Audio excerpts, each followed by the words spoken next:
everybody. I hope you're doing really, really well today. My name is Michelle Legaly, and every single week I come on and do some type of tool, tip, training, or inspiration in the realm of life coaching. The life coaching that I do is called InnerWork life coaching. I used to call it intuitive life coaching. And today is all about the difference between intuitive life coaching and InnerWork life coaching. If you are here with me live, I would love to say hi to you. Please say hi in the chat. Sometimes I can see your name and sometimes I can't. Either way, I can still see the posts. Okay, so let's talk about this. I'll give you a quick little my journey with intuitive work and inner work. So I started my path, I called myself an empath. And I feel like I am one, or a sensitive soul. I could pick up on the thoughts, feelings, and emotions of people pretty quickly. So much so that it was a drain on me. I would say I was a sick empath. I had a lot of ailments. I have rheumatoid arthritis, like all these diseases of picking up on someone's stuff. I was getting them. And I was unconscious of most of it. So that's happening in my life. And at the same time, I'm being called to learn and grow. And the thing that excited me most was intuitive work. So I went to seminars, I got mentors and coaches.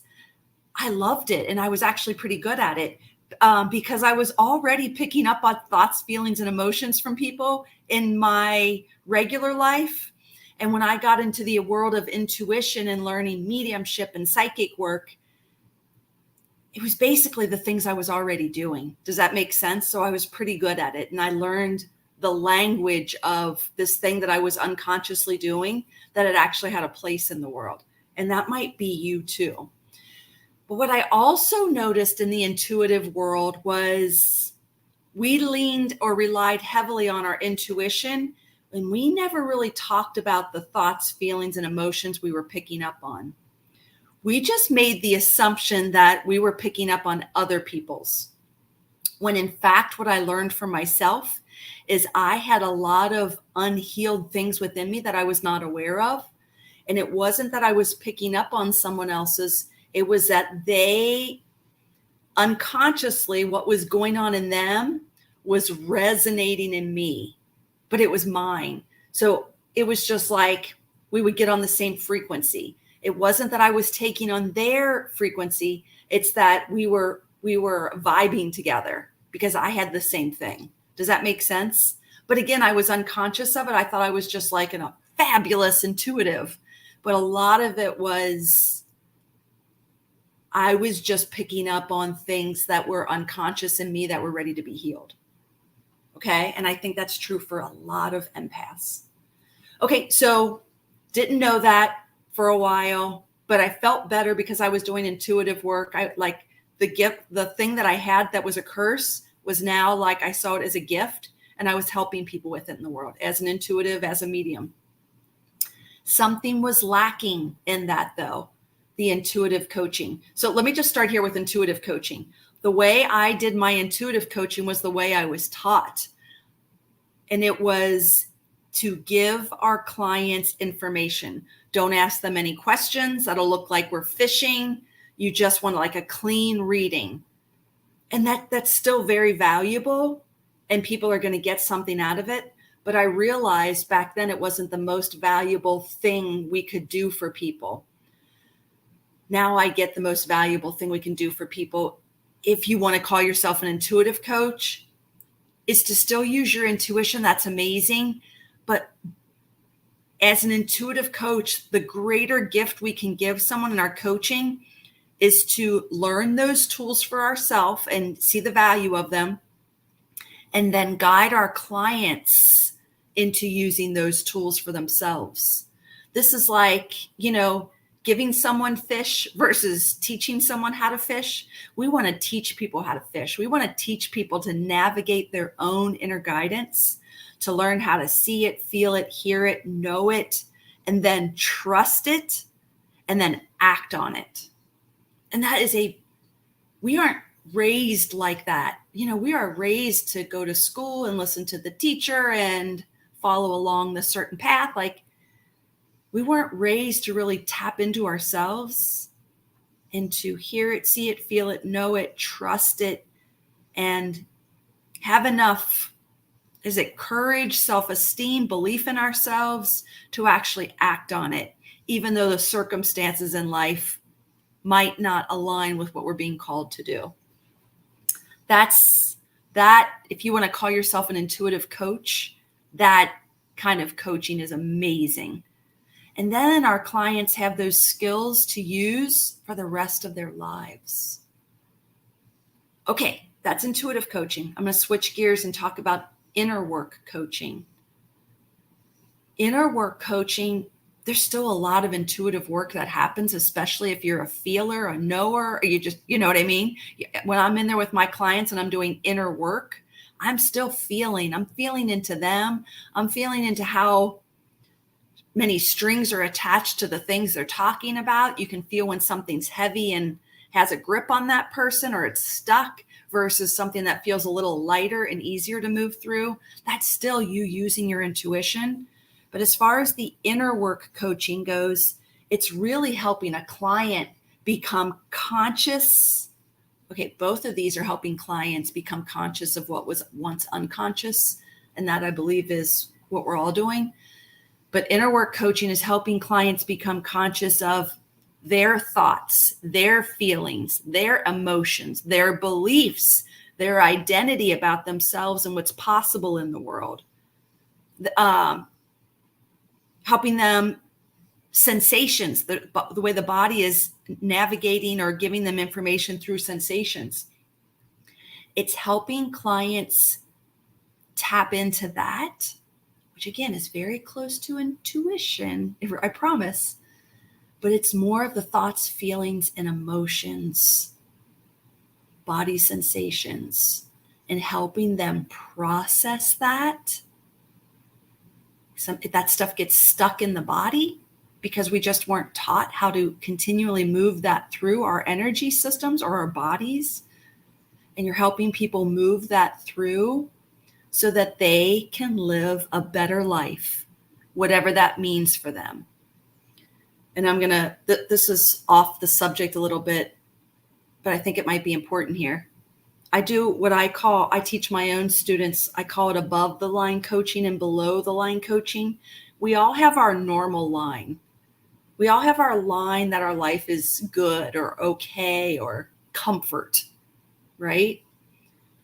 If we fall below that line, and we all we'll all fall below the line. This is just part of life, and we'll all fall or go above the line in our lives. This is just how life is.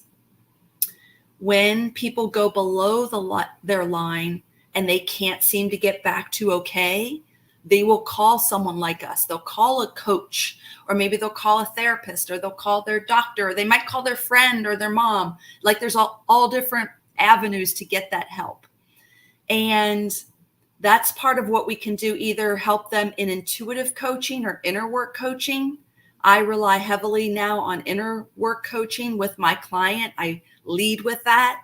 And on the back end, I'm doing intuitive work. I'm tapping in for myself and then helping my client to tap into their own inner wisdom. There's also above the line coaching. When someone's life is good, or whatever their good is, and they have dreams and visions of wanting more in their life. That's really normal for most people, to want to evolve and grow into the next best versions of themselves. I think that's why we're here. Rarely do I meet anyone there's people who want to stay in their comfort zone and who are truly content with their life and enjoying it. I think that's amazing. I have that too in my life. And I always have this meant for more feeling, like I'm always interested in personal growth and development. It's one of my passions. So the inner work then is tapping into the thoughts, feelings, and emotions and helping people process them. It's helping them overcome any limits to becoming the next greatest version of themselves, to become the person they want to be, to have the things they want to have, to do the things they want to do.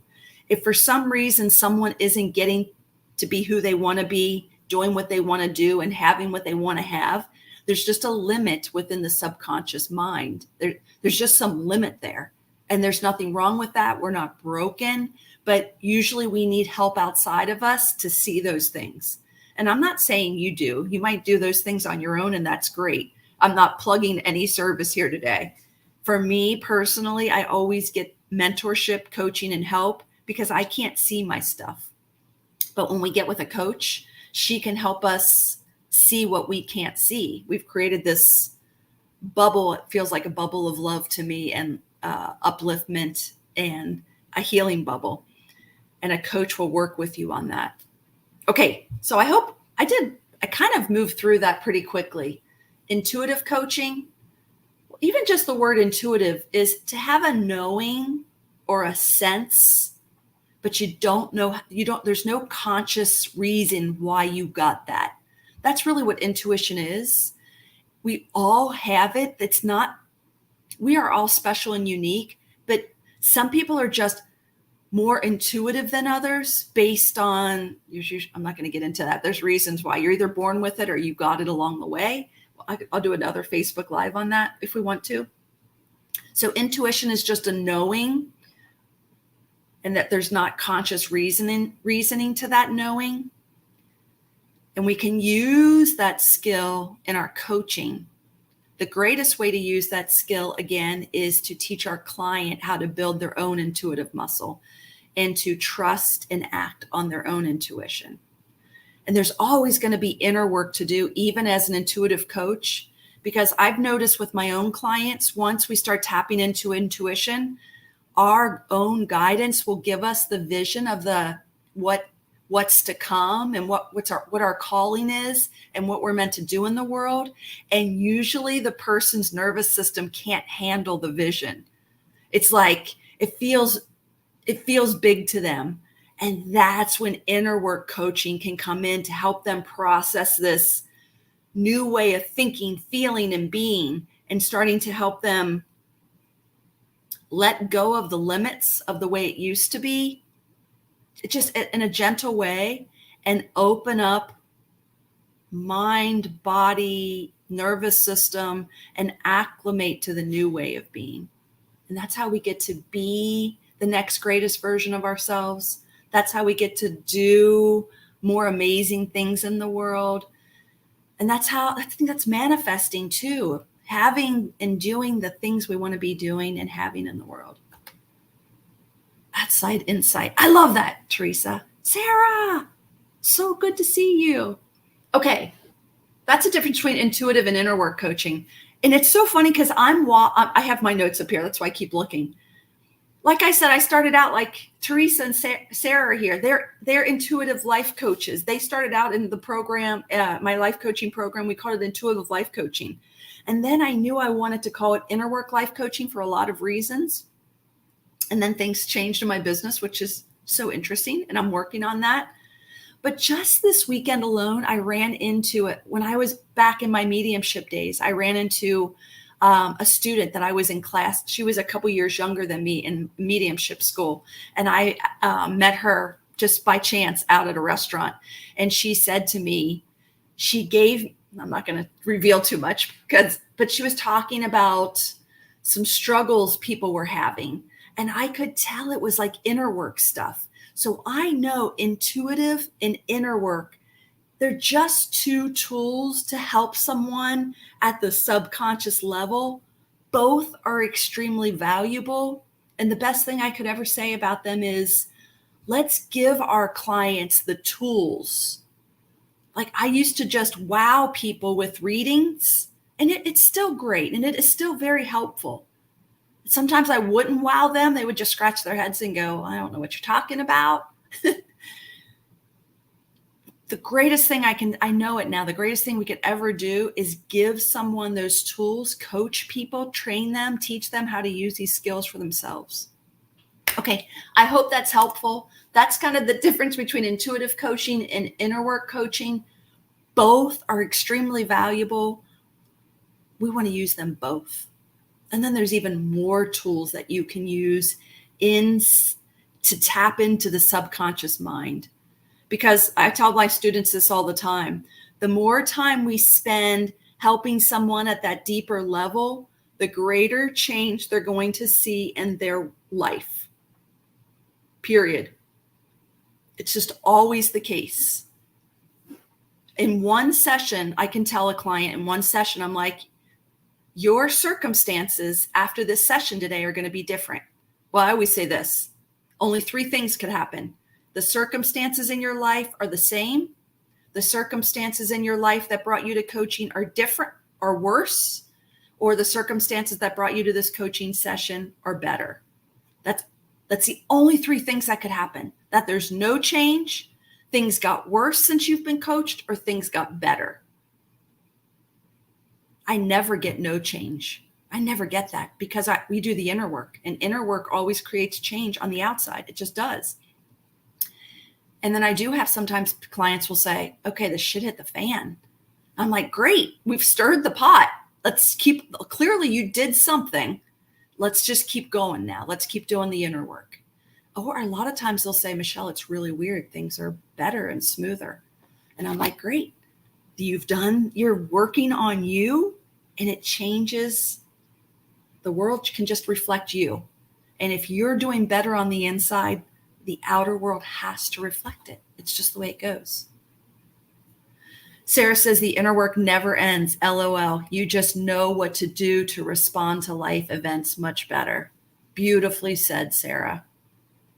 The inner work never ends. It's so true. But Sarah, I don't know if you're noticing this in your life. And I don't even know. I'm not good at speaking what I'm going to try to say right now. I'm not good at it yet. I've noticed there's levels to it, to like right now I've noticed I've shifted a little bit where I have a lot more. You already have so much love and compassion in you. So this is not new news to you. Yeah. Ask me how I know, Michelle. Yeah, I know how you know. I notice so the circumstances will still happen. We're still going to have sunny days, rainy days, cloudy days, snowy days, heat waves. It's still all going to come, right? We're still going to be sick, and we're going to have healthy days and sad days and happy days. It's all part of the human experience. But how we respond to it begins to change. I don't know all the different levels. I haven't thought about this yet, Sarah. To speak to it clearly, but one response is to fall down the rabbit hole, and that's what I used to do all the time. Then maybe the next level is you go down the rabbit hole just a little bit, and you're like, well, that's interesting. I didn't go down the rabbit hole like I used to. Maybe next stage 3 is you recognize that the rabbit hole's over there and you're not in it anymore at all. Oh, that's fascinating. And then I know there's a few more phases that I don't have words for right now. And then there's this phase that I feel like I'm in right now, not with everything, but with some things that people or circumstances can show up, and I can just see the love in them. I don't even know where the rabbit hole is anymore. I just oh, I see the love in this. I see the lesson in this. And it just has so much value. Instead of, I'm not defensive and I'm not anything like that. I'm just I see the love and the value in the stuff that other people are seeing as a hard time. And I bet there's even more levels to this that I haven't experienced yet, but I just want to share that. And Sarah, if anybody else can understand what I'm saying, I think it would be so cool for somebody, me or somebody else, to maybe it's called the 5 levels of responding. I don't know. I'm just putting that out there for anyone who's going to create this thing.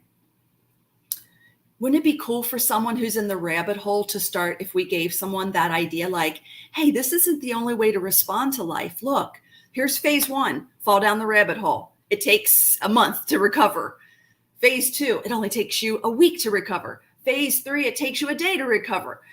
And you know what I mean? And then there's this phase of you see it as, you see the love in it. You see the lesson in it. I don't know. I'm just rambling now. I hope that's helpful. If anybody creates that, please send it to me. I would love to know. That's awesome, Sarah. All right. Thank you so much for being here. If you have any questions, please put them in the comments. I will be happy to come back and answer them. If you don't get a response, you can always reach out to me at team@michellelegale.com and ask your question, because I do check my email every day. And I even have help checking my email. So if you don't get a response, you can always, I just put it in the chat there. Okay, thank you so much, everybody. Have an awesome day.